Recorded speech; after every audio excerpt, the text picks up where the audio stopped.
mixed this morning.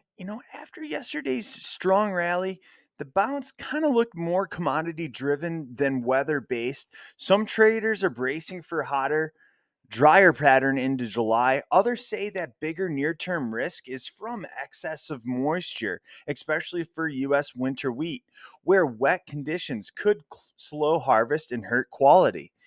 Wheat has been the Bears' playground for months, just getting pounded around by like Bonnie Blue, just taking a beating from the funds.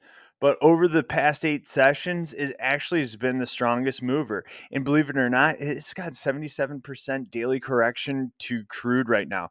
That's the highest in the ag space. While geopolitical tensions simmer, especially in the Middle East, wheat is acting like a conflict hedge. And this is what I was kind of talking about yesterday. And that's triggering some aggressive short covering. Watch that 560 level on July Chicago contract. And it's the 50-day moving average and a key test for continuation. Now, let's go with row crops. Strength is focused on the back end of the curve. New crop soybeans make sense. Crush margins are historically strong. And Nove beans cleared the May highs yesterday. Next resistance is at 1075.82. That's the 50% retraced of this year's sell-off. Corn, it's been a rough ride for the bulls for bull spreads, right? Cash markets just aren't providing enough support. And the July SEP is flirting with the June 6 lows. We could see a flush to even if buyers don't step in soon.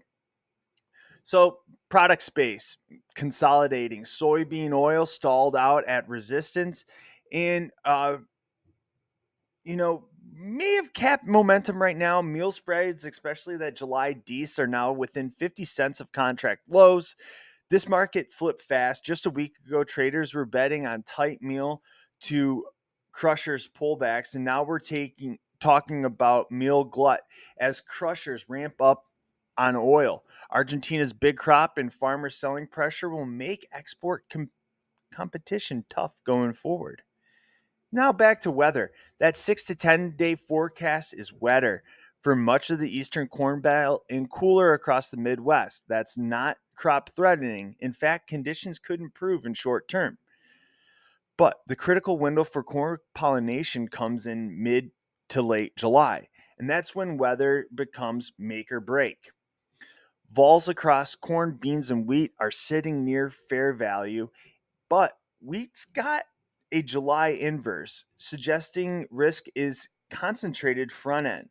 With Friday's July option expiration, strangles and short dated plays could get interesting. So all eyes are on Friday's option expiration and then the next move in crude. Stay nimble out there, and this is Jake with Walk-Squawk's morning rundown. Be sure to like, follow, and subscribe.